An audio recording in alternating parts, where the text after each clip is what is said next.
तो हरपाल नाम के एक भक्त थे भगवान के, खूब भजन करते थे, खूब साधना करते थे, नाम जप करते थे, कथा सुनते थे, लेकिन वो ब्याह नहीं कर रहे थे। क्यों? उनकी इच्छा थी कि जैसा मैं भजन करता हूं, जैसी मेरी भक्ति है, जैसा मेरा भाव ठाकुर जी के प्रति है, ऐसी कन्या मिले तो मैं ब्याह करूंगा, नहीं तो जीवन भर ऐसे ही रहूंगा। तभी उनके किसी रिश्तेदार ने आकर के बताया, बोले तेरे लायक कन्या मिल गई मुझको। तो हरपाल जी बोले क्या क्या गुण है उस कन्या का? बोले उस कन्या ने शर्त रखी है, मैं उसी से ब्याह करूंगी जो रोज 1000 संतों को प्रसाद पवाता हो। हरपाल जी बोले अब तो मुहूर्त भी नहीं निकलवाना, कल ही ब्याह करवा दो मेरा।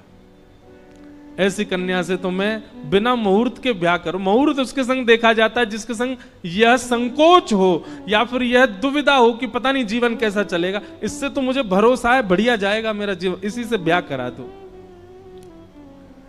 कन्या ने शर्त रखी, हरपाल जी हम आपसे ब्याह तो कर रहे हैं पर हमारी शर्त मंजूर है ना, रोज 1000 संतों को प्रसाद पवाना पड़ेगा। बोला मैं निश्चित करूंगा, आप ब्याह कर लो। और ब्याह हो गया। हरपाल जी रोज 1000 महात्माओं को प्रसाद पवाते। अब देखो, अगर कोई संकल्प ले ले कि मैं 1000 महात्माओं को प्रसाद पवाऊंगा, अगर 100 महात्मा ज्यादा बढ़ जाएं, 200 महात्मा ज्यादा, उनको मना करेगा क्या? वो तो फिर अपराध बनेगा उससे। प्रसाद पवाने का संकल्प लिया तो जितने आए सबको बैठाने की जिम्मेवारी उसकी। ऐसी कथा में भी होता है, कथा में जितने लोग आए सबका स्वागत होना चाहिए, सबके लिए स्थान पर्याप्त होना चाहिए। कई जगह प्राइवेट कथा करा, हम तो मना कर देते, मत कराओ भैया, आपको अपराध लगेगा। क्यों? वैष्णव को पता चला कि कथा हो रही, वो सुनने आ गया, जगह नहीं मिली या फिर वो बैठ नहीं पाया, तो खाली रहे भले ही स्थान, पर फिर भी स्थान बड़ा रखो ताकि कोई भी आए तो कोई रहे ना कथा से, नहीं तो कथा कराने वाले को अपराध लगता है। वैष्णव बिना सुने चला गया। तो हरपाल जी ने नियम ले लिया, रोज 1000 महात्माओं को भोजन कराते। अब 1000 की जगह कभी कभी 1200 भी हो जाते, 1300 भी हो जाते, 1500 भी हो जाते। लेकिन हरपाल जी करते कुछ नहीं थे, कमाई का कोई जरिया नहीं था, केवल दादा परदादाओं की पुश्त से जो उनके पुश्तैनी धन था उसी को ही खर्च करते जा रहे थे। 1 साल तक बढ़िया चला, 1.5 साल बढ़िया चला, लेकिन 1.5 साल बाद धीरे धीरे धन खत्म होने लगा। जैसे ही धन खत्म होने लगा, हरपाल जी बड़ी चिंता में आ गए, क्या करें। पत्नी को नहीं बताते थे, क्यों? बोले इससे तो शर्त लगी, इसको क्यों बताऊं अपना दुख, इससे तो शर्त मेरी यही शर्त थी कि रोज 1000 संतों को भोजन कराना। तो हरपाल जी ने बाहर जाते और दुकानदारों के यहां से जाकर के कर्जा लेने लगे। वो पुराने संपन्न थे तो किसी ने कर्जा देने से मना भी नहीं किया, सब देने लगे, बोले ले जा। इतना कर्जा कर लिया, 6-7 महीने तक कर्जे में भी उनके संत सेवा बंद नहीं हुई। 6-7 महीने बाद मांगने वालों ने मांगना शुरू किया, बोले हमारा दो, हमारा दो, हमारा दो। किसी का नहीं दे पाए तो पूरे नगर में ये हो गया कि भैया हरपाल जी अब पहले जैसी स्थिति में नहीं है, कर्जा इनको देना बंद करो, ये देते ही नहीं है पैसा लौटा करके। सब बिगड़ने लगा, धन नष्ट हो गया, इज्जत चली गई, लेकिन उनकी संत सेवा नहीं रुकी, रोज संत सेवा करते। एक दिन मन में विचार करने लगे, अब क्या करूं, अब तो मुझे कोई कर्जा भी नहीं देता, गहने भी सारे बिक गए, धन भी सारा खत्म हो गया। तो हरपाल जी ने मन बनाया कि मैं चोरी करूंगा, और चोरी करके ठाकुर जी, आप लोग मत करना ऐसा, चोरी करूंगा। हरपाल जी चोरी करने जाने लगे, लेकिन हरपाल जी का नियम था कि वो किसी के धन की चोरी नहीं करते थे। संपन्न लोगों के घर में जाते थे और उनकी रसोई घर की सामग्री चुरा लाते थे, चीनी, दाल, आटा, चावल, मूंग, नमक, मिर्च, ताकि भंडारा हो जाए सवेरे। इस प्रकार महाराज चोरी होने लगी। एक घर की हुई, दो घर, अब तो हल्ला होने लगा। बोले कि घरों की सामान राशन चोरी हो जाता है। वो बड़ा विचित्र चोर है, धन नहीं चुराता है, राशन चुरा के भागता है। ऐसी चोरी होने लगी महाराज। अब तो लोगों ने अपने अपने घरों में पहरेदारी शुरू कर दी कि चोरी ना हो। तो हरपाल जी को और दिक्कत होने लगी, क्या करें, कैसे करें। धीरे धीरे हरपाल जी इस स्थिति में आ गए कि अब संपन्न लोगों के यहां उन लोगों को ढूंढते जो ना कभी संत सेवा करते ना वैष्णव सेवा करते, और उन लोगों के यहां जाकर के थोड़ा बहुत धन चुरा लेते, स्वर्ण चुरा लेते। करना कुछ नहीं, अपना घर नहीं बनाते थे, बसाते थे, संत सेवा करते थे।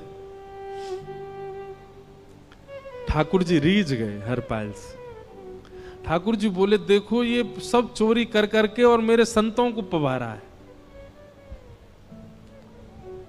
ठाकुर जी बोले, इस पर अनुग्रह करने जाना है। भगवान सिंहासन से उठ करके तैयार होने के लिए गए, और बढ़िया महाराज नकली सी मूछ लगा करके, ऊपर सिर पर पाग पहन करके, और थोड़ा पेट सा बाहर निकाल के, गले में खूब सारी जंजीर डाल के, हाथों की हर उंगली में अंगूठी पहन करके, सोने की जूतियां डाल करके, कौंधनी सोने की पहन करके, और एक बैंत समझते, वृद्ध लोग लेकर के चलते, बैंत, सोने का मड़ा हुआ बैंत लेकर के ठाकुर जी तैयार हो गए, एक सेठ जी बन गए। लक्ष्मी भैया ने पूछा, भगवान बड़ा सुंदर स्वरूप धारण किया, कहां जा रहे हो? बोले, अपने एक भक्त से मिलने जा रहे हैं। रुक्मणी जी बोली, मैं भी चलूंगी। भगवान बोले, तुम मत चलो, तुम उसको पहचान नहीं पाओगे, तुमसे अपराध बनी जाएगा। बोले, नहीं नहीं, भक्त दर्शन करने मैं तो जाऊंगी। भगवान बोले, जल्दी तैयार हो जाओ। सब लोग इधर देखो, वहां से कोई सामग्री आ रही है, कथा यहां हो रही है, इधर देखो, और फिर हम आंख बंद कर लेंगे, चाहे आप कहीं देखो। आंख खुली है तो हमको ही देखो। रुक्मणी जी एक सेठानी बन गई, ठाकुर जी सेठ जी बन गए, और दोनों ने मन में विचार किया कि हरपाल जी को दर्शन देना है। और यहां हरपाल जी की स्थिति क्या थी? अब संत सेवा के लिए कहीं से भी धन नहीं मिल रहा था। तो हरपाल जी एक मार्ग पर जाकर के बैठ गए और सोचने लगे, कोई धनवान यहां से निकलेगा तो उसको लूट लूंगा,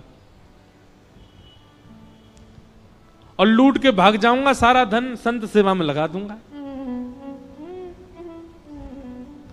तभी उस मार्ग पर कोई और तो आया नहीं, ठाकुर जी सेठ बन करके आ गए। और महाराज खूब सारे गहने पहन करके, पाग बढ़िया सोने की जड़ाऊ पाग पहन करके, ऐसे वस्त्र पहन करके, और छम छम करते चलते आ रहे हैं। उन गहने ही बज रहे हैं ठाकुर जी के।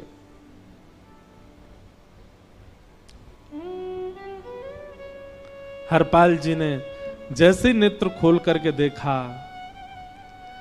ठाकुर जी के रूप यौवन और सबरी उनके श्रृंगार को देख करके हरपाल जी बोले, ये तो एक आध साल के भंडारे की व्यवस्था आ रही है सामने से।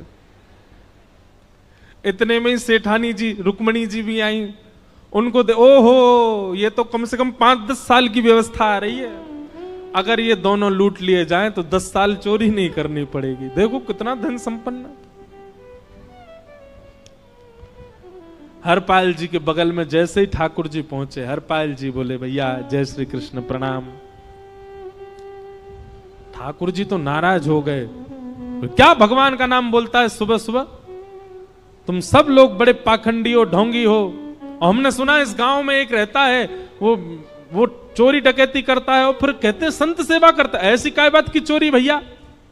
करता तो चोरी है, भली उससे भली संत सेवा करता हो। नाम उसका हरपाल है, हम सब जानते हैं। भगवान का नाम मत लो हमारे सामने।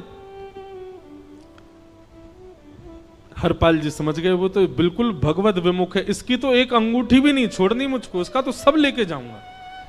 अगर ये बदले में जय श्री कृष्णा बोलता तो एक आध गहना छोड़ देता इसका में, पर ये तो इतना बिगड़ रहा है भगवान का नाम सुन के, इसका कुछ नहीं छोड़ूंगा, सब ले जाऊंगा।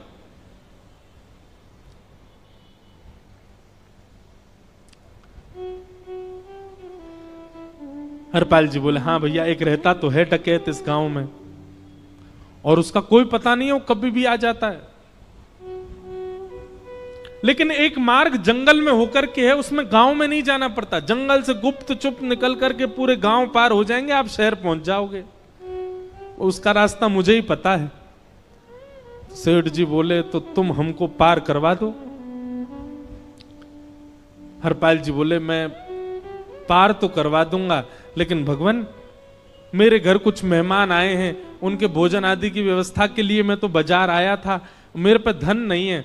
आप यदि मुझको कुछ दे देंगे तो मैं घर पर व्यवस्था करके आऊंगा, तुरंत आपको लेकर के गांव पार करवा दूंगा। ठाकुर जी ने उसको कुछ सोने की मोहर दे दी, बोले लो तुम अपने घर की व्यवस्था कर आओ। हरपाल जी ने सामग्री खरीदी, घर पर पहले व्यवस्था करके आए। बोले आज की व्यवस्था हो जाए, क्योंकि आज तो 10 साल का सब चोरी करना समय लगेगा। पत्नी से कहा भोजन प्रसादी बनाओ, संतों को पवाओ। संत पूछेंगे मैं कहां है, तो कहना कि आप लोगों की 10 साल की व्यवस्था करने गए आज। हरपाल जी लौट करके आए और सेठ जी से कहा आइए आइए चल दीजिए मेरे साथ और हमारे संगी चलना बिल्कुल। ठाकुर जी रुक्मणी जी चलने लगे। जैसे ही विहंगम जंगल में पहुंचे, भयंकर भयावह जंगल, बीच जंगल में जैसे ही पहुंचे, हरपाल ने पीछे मुड़ करके देखा, दोनों चले आ रहे हैं। तुरंत महाराज वो तो अपने रूप में आ गया, शेर की तरह गर्जना करने लगा, अपनी लाठी धर दी सामने और अपने सिर का स्वाफा निकाल करके सामने बिछा दिया। भगवान जो सेठ जी के रूप में आया, भगवान बोले भैया ये क्या कर रहे हो? बोले मैं ही हरपाल हूं। सारे सामग्री निकालो, डाल दो यहां पे, एक चीज भी मत छोड़ना, नहीं तो तुम जानते नहीं हो तुम्हारा क्या करूंगा। ठाकुर जी तो थर थर कांपने लगे। रुक्मणी जी बोली देखो कैसा नाटक कर रहे हैं। रावण के आगे नहीं डरे थे, कुंभकर्ण के आगे नहीं डरे, हिरण्यकश्यप के आगे नहीं डरे, और वो हरपाल के आगे ऐसे कांप रहे हैं। भगवान तो मन की सब समझ जाते हैं, कौन ही मारने, वो तुम भी कांपो क्यों? बोले भक्त है भैया, ये हमारो भक्त है। अनुब्रजाम में हम नित्यम पूये ये तन्य रेणु भी, इसने हमारे लिए सब गवा दिया, हमारे वैष्णव संतों के लिए सब लुटा दिया, इसके आगे भयभीत होने में कोई लज्जा नहीं।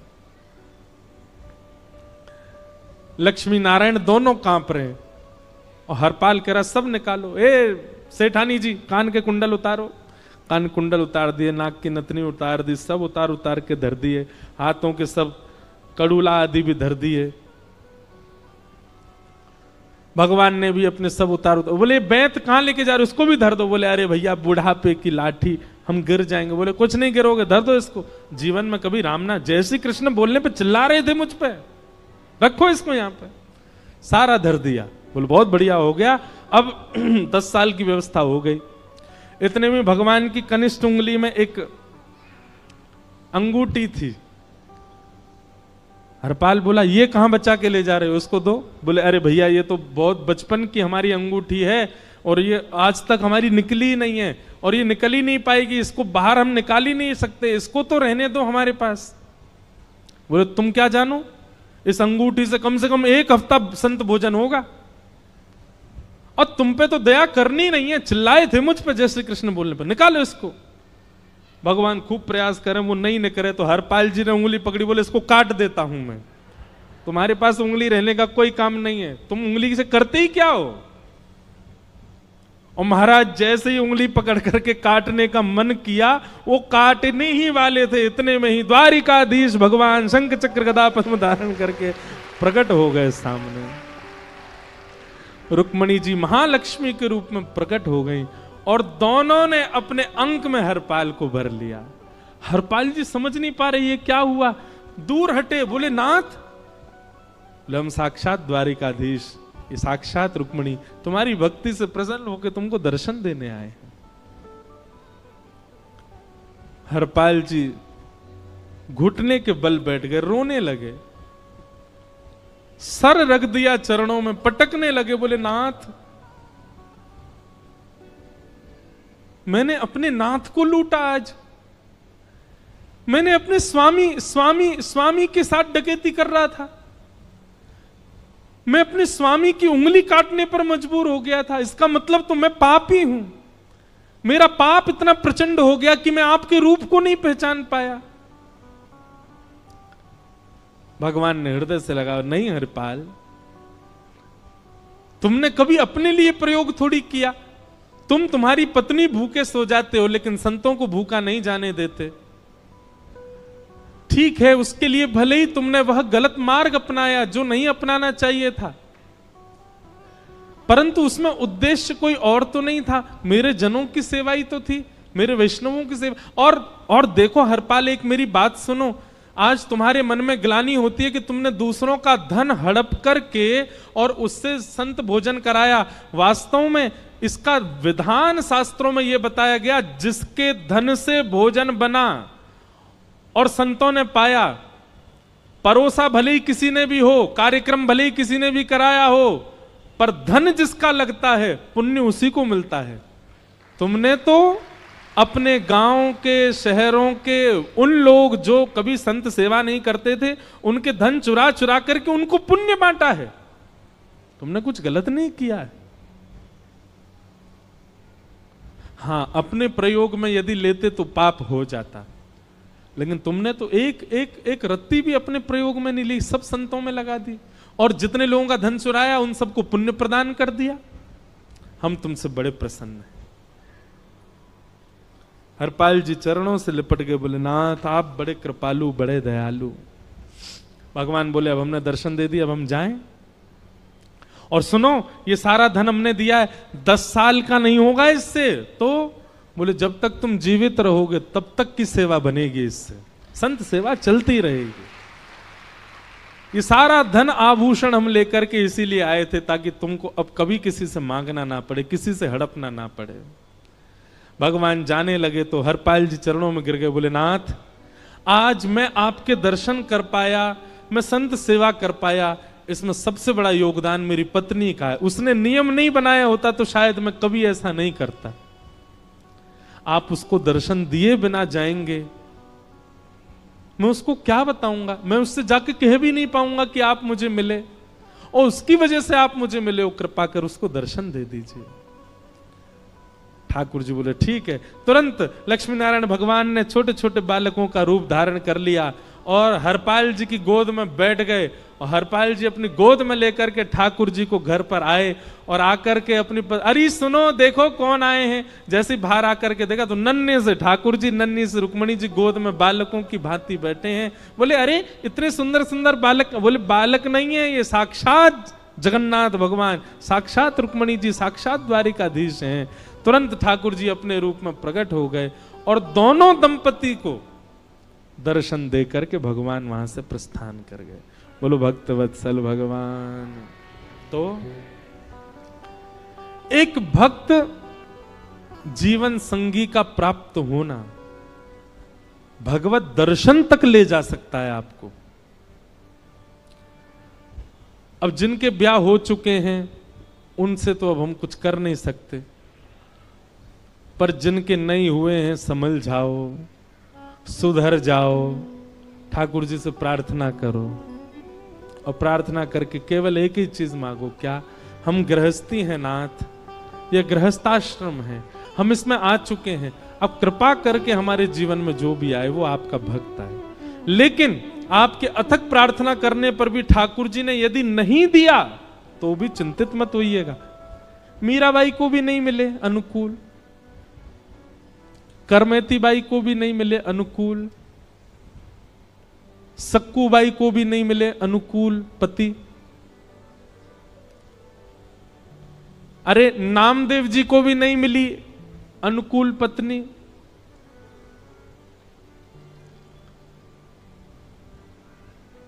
इसलिए अनुकूल मिल जाए तो भगवान की बहुत बड़ी कृपा, नहीं मिले तो उससे चिंतित मत होना। जो मोह, जो प्रेम पत्नी के प्रति होना है आपका, वो ठाकुर जी के प्रति हो जाएगा अगर अनुकूल नहीं मिला तो। इसलिए दोनों स्थिति में सम रहना, प्रयास करो कि ठाकुर जी अनुकूल दें।